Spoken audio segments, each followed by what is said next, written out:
What if the most dangerous ideas you've ever heard weren't actually dangerous at all, but simply misunderstood?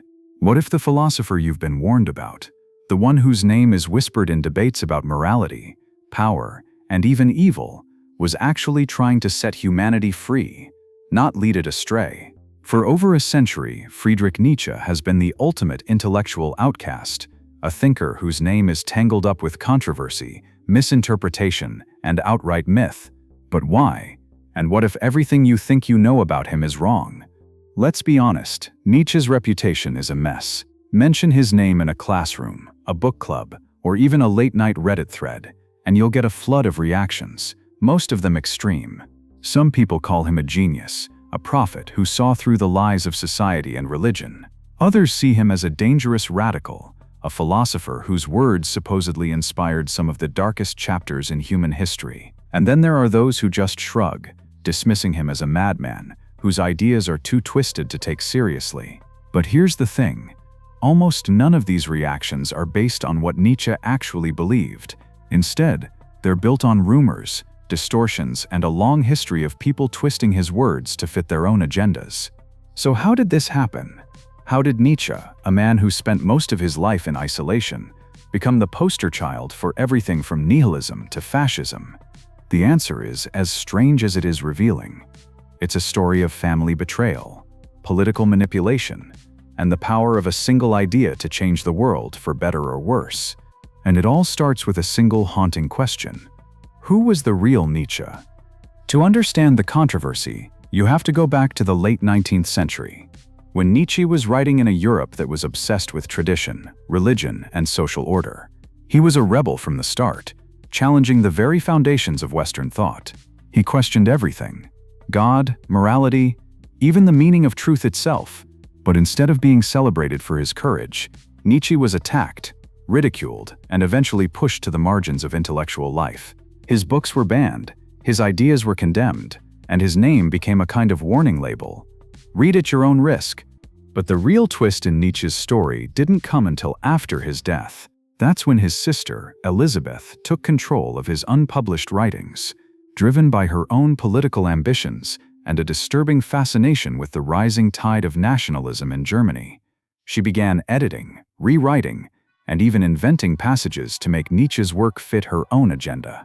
She wanted to turn her brother into a prophet of the new German Reich, a thinker whose ideas could be used to justify hatred, violence, and the pursuit of power at any cost. And for decades, it worked. Nietzsche's name became linked to the darkest movements of the 20th century, from fascism to anti-Semitism, even though he had openly despised those very ideologies. But here's where things get really interesting. In recent years, scholars have started to dig deeper into Nietzsche's real writings, the ones his sister tried to bury or rewrite. And what they've found is shocking. Far from being a supporter of fascism, Nietzsche was one of its earliest critics. He warned against the dangers of blind obedience, the cult of personality, and the use of violence to achieve political ends. He saw nationalism as a poison, a force that would destroy the very soul of Europe. And as for anti-Semitism, Nietzsche called it the sign of a weak mind, and broke off friendships with anyone who supported it. The so-called pro-Hitler Nietzsche is nothing more than a myth, a lie created by those who wanted to use his name for their own purposes. But the controversy doesn't stop there. Nietzsche is also accused of being a nihilist, someone who believed that life is meaningless and that nothing matters. This, too, is a distortion. Nietzsche didn't celebrate meaninglessness. He challenged people to create their own meaning, to rise above the easy answers offered by religion and tradition. He saw nihilism as a danger, not a solution, a trap that people fall into when they lose faith in themselves. His real message was one of empowerment. Don't wait for someone else to give your life meaning. Take control. Become the author of your own story. So why does the myth of Nietzsche persist? Why do people still argue about what he really meant, more than 100 years after his death? The answer is simple. Nietzsche's ideas are dangerous, not because they lead to evil, but because they force us to question everything we take for granted. He asks us to look at our own beliefs, our own values, and ask, where did these come from? Who benefits from them? And what would happen if we dared to think for ourselves? That's why Nietzsche remains the most misunderstood philosopher in history. His ideas are like a mirror, reflecting back the fears and hopes of every generation. Some see liberation, others see chaos. Some find inspiration, others find a threat. But one thing is certain: Nietzsche's work is more relevant now than ever. In a world where old certainties are crumbling, where truth is up for grabs, and where the search for meaning is more urgent than ever, Nietzsche's challenge is impossible to ignore. So, are you ready to see Nietzsche as you've never seen him before? Are you willing to question the stories you've been told and look beneath the surface of one of history's most controversial thinkers? Because what comes next will flip everything you thought you knew on its head. We're about to dive into the real Nietzsche, the rebel, the visionary, the man whose ideas still have the power to shock, inspire, and change the way you see the world. And by the end of this journey, you might just find yourself agreeing with something you never thought possible: that Nietzsche wasn't the villain of philosophy, but its most daring hero. But before we get into the heart of his most radical ideas, let's clear away the myths and get to the truth. Because once you see Nietzsche for who he really was, you'll never look at philosophy or your own life the same way again. For decades, Friedrich Nietzsche's name has been a lightning rod for controversy, sparking debates that refuse to die down. But why does his reputation remain so tangled in myth and misunderstanding? The answer isn't just about what Nietzsche wrote, it's about what others wanted his words to mean. The story of how Nietzsche became philosophy's most notorious scapegoat is as dramatic as any thriller, and it starts with a web of manipulation, ambition, and outright deception.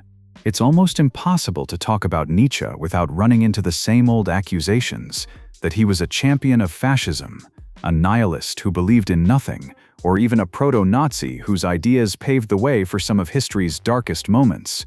These claims have echoed through classrooms, documentaries, and online forums for years, shaping the way millions of people see him. But here's the twist: most of these accusations don't come from Nietzsche's own words. They come from a carefully constructed narrative, one that was built long after Nietzsche could defend himself.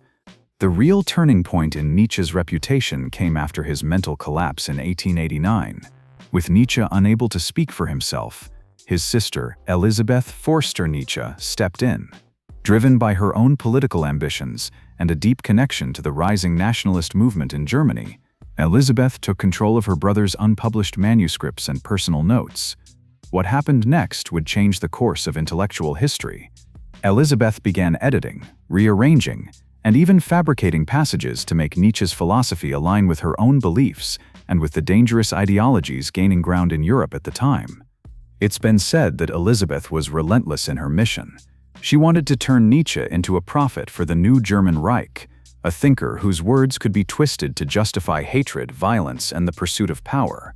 She published The Will to Power, a book cobbled together from Nietzsche's notes, presenting it as his magnum opus, even though Nietzsche himself never intended it to be published in that form. Scholars now agree that much of what was attributed to Nietzsche during this period was either heavily edited or outright invented by his sister. But the manipulation didn't stop with Elisabeth. As the 20th century unfolded, political leaders and ideologues seized on Nietzsche's name, using it as a weapon in their own battles. The Nazis, in particular, found Elisabeth's version of Nietzsche useful. They paraded his image, quoted his words out of context, and claimed him as a philosophical ancestor to their movement. The irony? Nietzsche despised anti-Semitism and nationalism, and he would have been horrified to see his work used in this way. Yet the damage was done. The myth of Nietzsche as a proto-fascist took root, and it's a myth that still lingers today. Even now, rumors and debates swirl around Nietzsche's legacy. Online, you'll find heated arguments about whether he was secretly supporting the worst elements of human nature, or whether he was simply misunderstood. Some claim that Nietzsche's philosophy is inherently dangerous, a kind of intellectual poison that should be handled with care. Others argue that he was a visionary, a thinker who saw through the lies of his time and dared to speak the truth, no matter the cost. The only thing everyone seems to agree on is that Nietzsche's reputation is anything but simple. But here's what most people miss. The real Nietzsche was far more complex and far more interesting than the caricature his enemies and even his own family created. He was a man who challenged the status quo, who refused to accept easy answers, and who believed that the search for truth was worth any price. His ideas were never meant to be weapons for the powerful. They were meant to wake people up, to force them to think for themselves. So, why does Nietzsche's reputation remain so controversial? Because his ideas are still dangerous, not in the way his critics claim, but because they threaten the comfortable illusions that society depends on. Nietzsche's real crime wasn't promoting hate or nihilism. It was daring to ask the questions that no one else would. And that's exactly why his work continues to fascinate, provoke, and unsettle us today. But the story doesn't end here. If you think the controversy around Nietzsche is just about politics, think again. The next layer of the myth is even more surprising, and it reveals just how far people will go to control the meaning of a single powerful idea. And what comes next will challenge everything you thought you knew about Nietzsche's true beliefs. Nietzsche's name is almost always dragged into conversations about fascism and nihilism. But the truth behind these associations is far more twisted and revealing than most people realize. For years, critics and opportunists have painted Nietzsche as the intellectual godfather of fascist ideology, a thinker whose words supposedly laid the groundwork for some of history's darkest regimes. But if you look past the headlines and dig into Nietzsche's actual writings, a very different picture emerges, one that exposes just how deeply his philosophy was misunderstood, and in some cases deliberately misrepresented. Let's start with the accusation that Nietzsche was a fascist. This claim has been repeated so often that it's almost become a cliché, but the facts tell a different story. Nietzsche was, in reality, one of the earliest and most vocal critics of the very ideas that would later define fascism. He despised blind obedience, rejected the cult of personality, and warned against the dangers of mass movements that demanded conformity at the expense of individuality. In his own words, Nietzsche called nationalism a sickness, and he openly mocked the idea of racial superiority. Far from being a supporter of anti-Semitism, Nietzsche broke ties with friends and colleagues who espoused such views, calling anti-Semitic thinking a sign of weakness and resentment. So where did the myth come from? As rumors suggest, it was Nietzsche's sister, Elizabeth, who played the most significant role in twisting his legacy. After his mental collapse, she took it upon herself to edit, repackage, and even invent passages in his work to align with her own nationalist and anti-Semitic beliefs. Reports claim that she went so far as to host Nazi officials at the Nietzsche archive, presenting her brother as a prophet of their movement. The result? Decades of confusion, with Nietzsche's name forever linked to ideologies he would have found abhorrent. But the misinterpretation didn't stop there. Nietzsche is also widely accused of being a nihilist, a thinker who believed that life is meaningless and that nothing matters. This too is a distortion. Nietzsche's actual philosophy was a direct challenge to nihilism, not an embrace of it. He saw the collapse of traditional values as both a crisis and an opportunity. When he famously declared, "God is dead," he wasn't celebrating the end of meaning. He was warning that the old sources of purpose and morality were no longer credible in the modern world. The real danger, Nietzsche argued, was that people would fall into despair or apathy, unable to create new values for themselves. Instead of surrendering to meaninglessness, Nietzsche urged his readers to become value creators, to take responsibility for their own lives and forge their own paths. He believed that true strength came from facing the void and daring to build something new, even in the absence of easy answers. It's been said that Nietzsche's greatest fear was not chaos, but complacency, the willingness to accept whatever meaning is handed down from above, without ever questioning it. Yet despite all this, the rumors and accusations persist. Even today, you'll find heated debates online and in academic circles about Nietzsche's true beliefs. Some claim he was secretly sympathetic to the very ideologies he condemned. Others argue that his work is too dangerous to be trusted. But the evidence is clear. Nietzsche was neither a fascist nor a nihilist. He was a relentless critic of both, and his real message was one of radical self-empowerment. But that wasn't the whole story. The next layer of Nietzsche's philosophy goes even deeper, challenging not just the way we think about politics and meaning, but the very emotions we're taught to fear. And what he had to say about envy will flip everything you thought you knew about human nature on its head.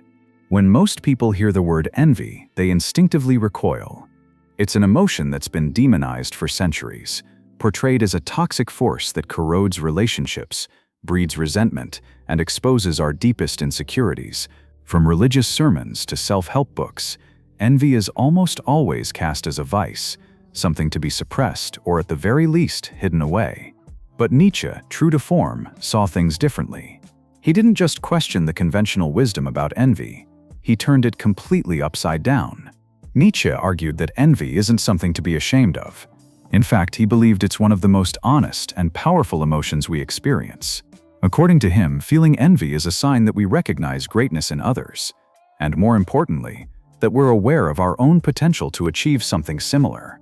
Instead of treating envy as a moral failing, Nietzsche saw it as a spark, a driving force that can push us to grow, improve, and ultimately become better versions of ourselves. Think about it. When you see someone succeed in a way you wish you could, what's your first reaction? For most, it's a mix of admiration and discomfort. But Nietzsche believed that this discomfort is actually a gift. It's a signal that there's something in your life you want to change, a challenge you're ready to take on. Rather than wallowing in self-pity or bitterness, Nietzsche urged people to use envy as fuel. He saw it as the engine of self-actualization, the very thing that separates those who stagnate from those who strive. This idea is more relevant now than ever. In today's world, where social media constantly bombards us with images of other people's success, envy is almost impossible to avoid. But instead of letting it eat away at us, Nietzsche would say, let it motivate you. Let it show you what's possible, and then go after it with everything you've got. There's been a lot of buzz online about how envy shapes our ambitions, with some psychologists even suggesting that a healthy dose of envy can lead to greater achievement and satisfaction. It's a controversial take, but one that's gaining traction in modern discussions about personal growth. Of course, Nietzsche didn't let everyone off the hook. He had harsh words for those who deny their envy or pretend they're above it. In his view, people who suppress their envy are often the ones most trapped by it. They become complacent, unwilling to confront their own shortcomings, and ultimately miss out on the chance to grow. Nietzsche described these individuals as incapable of dealing with their own failure, stuck in a cycle of self-deception that keeps them from reaching their full potential. But this wasn't just a philosophical exercise for Nietzsche. It was a call to action. He wanted people to embrace their envy, to see it as a signpost pointing toward what they truly desire. By facing envy head-on, Nietzsche believed we could break free from the chains of mediocrity and start living lives of genuine purpose and achievement. And yet, this idea remains as controversial as ever. Critics argue that celebrating envy could lead to selfishness or even cruelty, while supporters claim it's the key to unlocking human potential. The debate rages on. But one thing is clear: Nietzsche's take on envy forces us to rethink everything we've been taught about our emotions. But Nietzsche didn't stop at envy. His next big idea would challenge the very foundation of morality itself, dividing the world into two radically different ways of seeing right and wrong. And what he revealed about power, weakness, and the true nature of good and evil would leave the world reeling. Nietzsche didn't just want to challenge how we see our emotions. He set his sights on something even bigger, the very foundation of morality itself. For centuries, people have argued about what makes something good or evil. Religions, governments, and philosophers have all tried to lay down universal rules, hoping to draw a clear line between right and wrong. But Nietzsche saw through the surface. He believed that morality wasn't some eternal truth handed down from above. It was a human invention, shaped by power, history, and the struggle between different kinds of people. He broke it down into two radically different systems: master morality and slave morality. Master morality, according to Nietzsche, is the morality of the strong, the independent, the creators. It values pride, ambition, and the courage to set your own standards. For those who live by master morality, good means whatever enhances their strength, vitality, and sense of self. They don't wait for approval or permission. They decide what matters, and they honor what makes them powerful.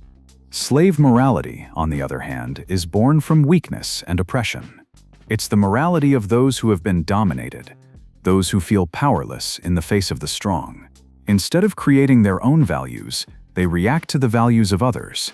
What the masters call good, the slaves call evil. What the masters see as strength, the slaves see as arrogance or cruelty. Slave morality values kindness, empathy, and humility, not because these are universal goods, but because they help the powerless survive in a world they can't control.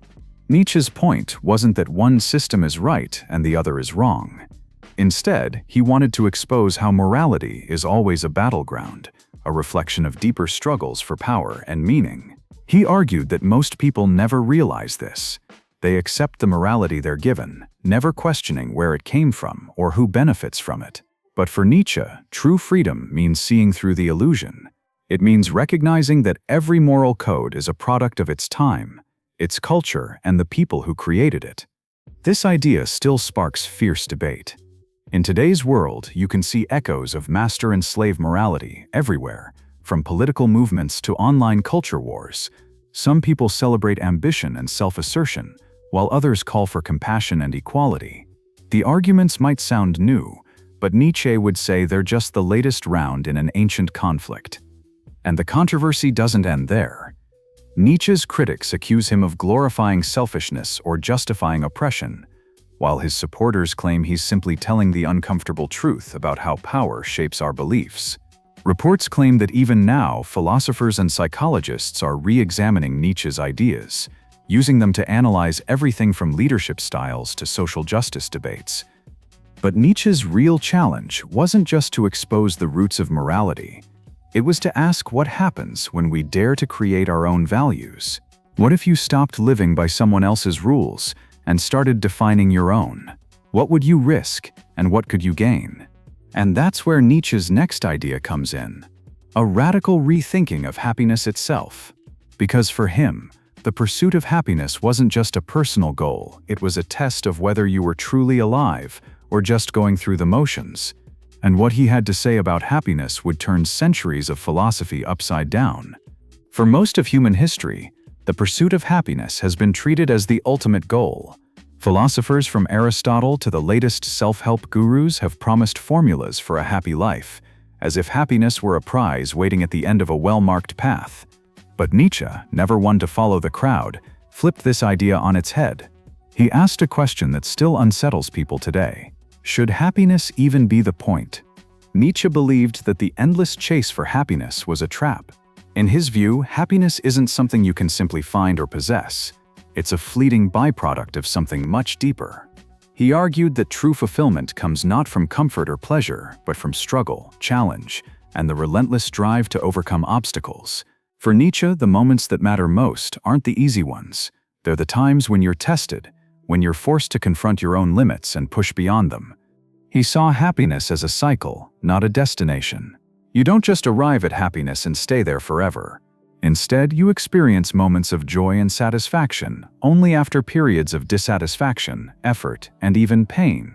Nietzsche believed that if you ever reached a state of constant, unchallenged happiness, it would mean you'd given up on growth.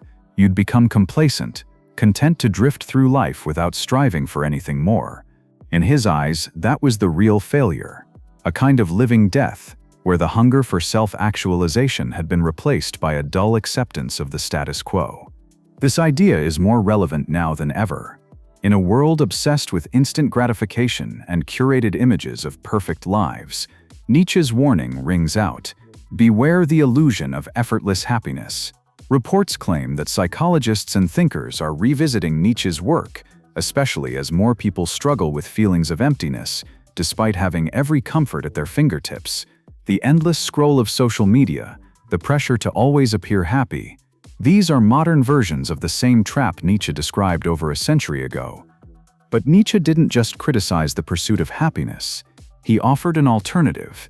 He challenged people to embrace discomfort, to see setbacks and failures as opportunities for growth. He believed that meaning comes from the journey, not the destination. The real joy, he argued, is found in the act of overcoming, in the process of becoming something more than you were before. It's a message that's both liberating and unsettling, because it asks us to let go of the fantasy of a perfect, pain-free life.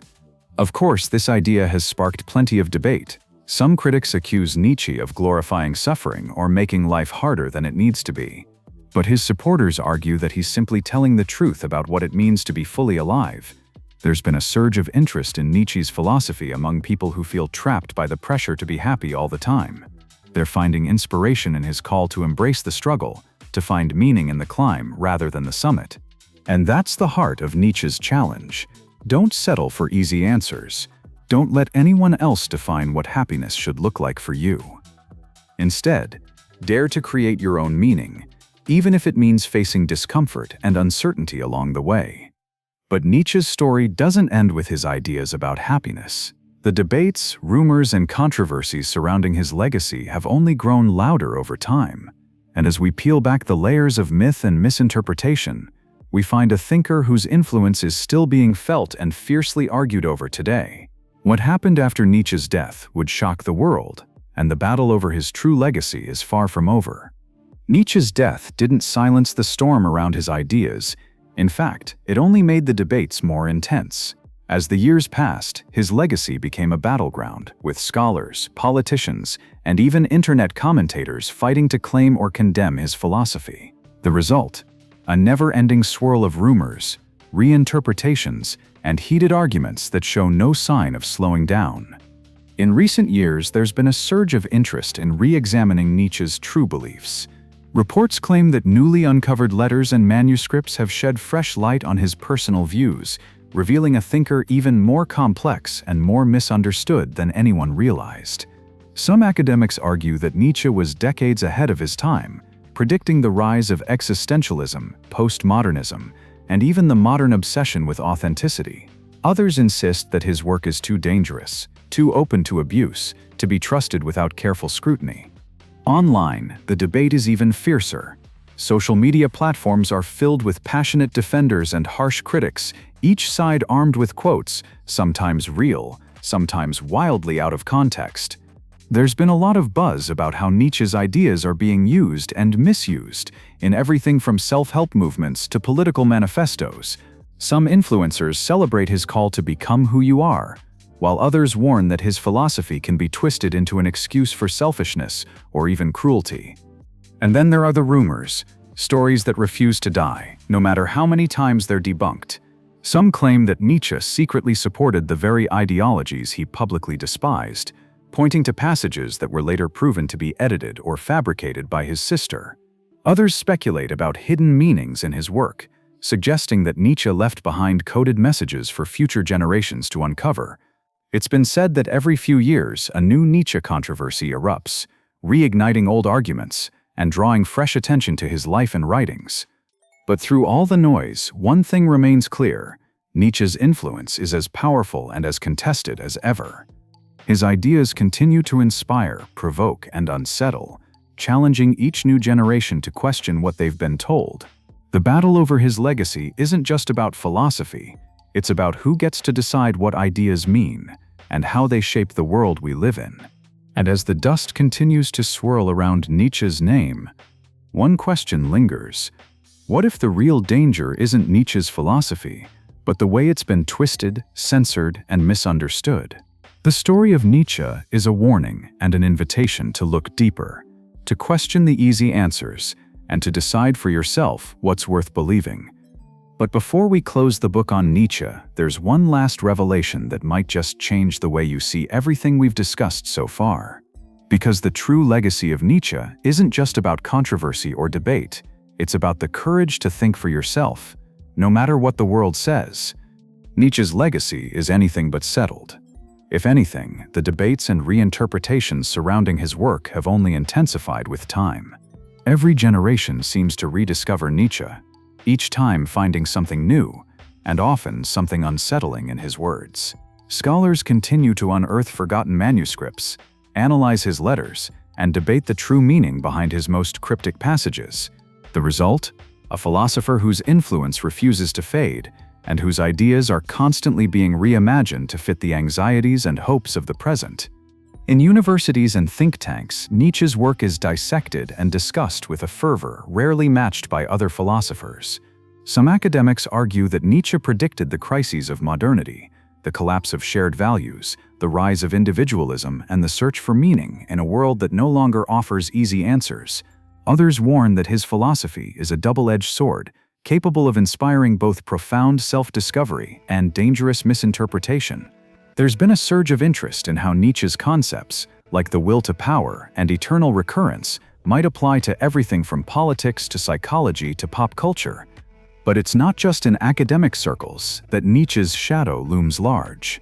Online, his quotes are everywhere, sometimes inspiring, sometimes misused, and often hotly debated. Reports claim that forums and social media are filled with heated arguments about what Nietzsche really meant, with fans and critics alike using his words to support wildly different causes. There's even speculation that Nietzsche's philosophy is fueling new movements, from radical self-improvement communities to groups questioning the very foundations of morality and truth. What's clear is that Nietzsche's work remains a lightning rod for controversy. Rumors suggest that every time society faces a crisis, whether it's political upheaval, cultural change, or a collective search for meaning, Nietzsche's ideas come roaring back into the spotlight. His challenge to conventional wisdom, his refusal to accept easy answers, and his relentless demand for honesty continue to unsettle and inspire. It's been said that Nietzsche's greatest gift was his ability to make people uncomfortable, to force them to confront the beliefs they take for granted. And yet, for all the noise and debate, Nietzsche's core message endures: the call to think for yourself, to question everything, and to create meaning in a world that offers none. It's a message that's as urgent now as it was in his own time, a reminder that the search for truth is never finished, and that the most dangerous ideas are often the ones that refuse to be silenced. As the world continues to wrestle with Nietzsche's legacy, one thing is certain: his work will never be reduced to a single interpretation or a simple slogan. The battle over his ideas is far from over, and that's exactly how Nietzsche would have wanted it. But what does all this mean for us, right now? As we step back and look at the story of Nietzsche's life, his philosophy, and the endless controversies that surround him, we're left with a question that's impossible to ignore. What if the real lesson of Nietzsche isn't about answers at all, but about the courage to keep asking the hardest questions? So, after peeling back the layers of myth, controversy, and speculation, what are we left with? Nietzsche wasn't the villain that history tried to make him out to be, nor was he a prophet for any single ideology. He was, above all, a challenger, a relentless questioner who refused to accept the easy answers handed down by tradition, authority, or even his own time. His ideas were never meant to comfort. They were meant to provoke, to unsettle, and to spark a fire in anyone willing to think for themselves. We've seen how his reputation was twisted by those closest to him, how his words were weaponized by movements he would have despised, and how his philosophy was misread as a call to nihilism or even hate. But the real Nietzsche was far more complex.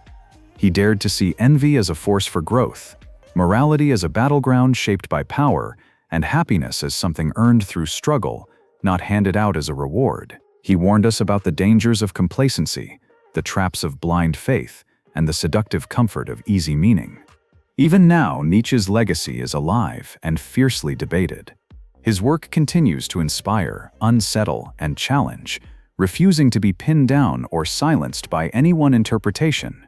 The rumors, the controversies, the endless arguments, they're all proof that Nietzsche's ideas still matter, perhaps more than ever. In a world that's constantly searching for certainty, Nietzsche reminds us that the real adventure lies in the questions we're brave enough to ask. So, what if everything you've been told about Nietzsche is wrong? What if the real danger isn't in his philosophy, but in the way we try to simplify, censor, or distort it? Maybe the true lesson of Nietzsche is this: don't settle for borrowed beliefs. Don't let anyone else define your values, your happiness, or your truth. Instead, have the courage to look deeper, to question harder, and to create meaning for yourself, even if it means standing alone. Because in the end, Nietzsche's greatest gift isn't a set of answers. It's the invitation to keep searching, to keep thinking, and to never stop challenging the world around you. And that's a legacy worth holding on to, no matter how controversial it might be. What will you do with it?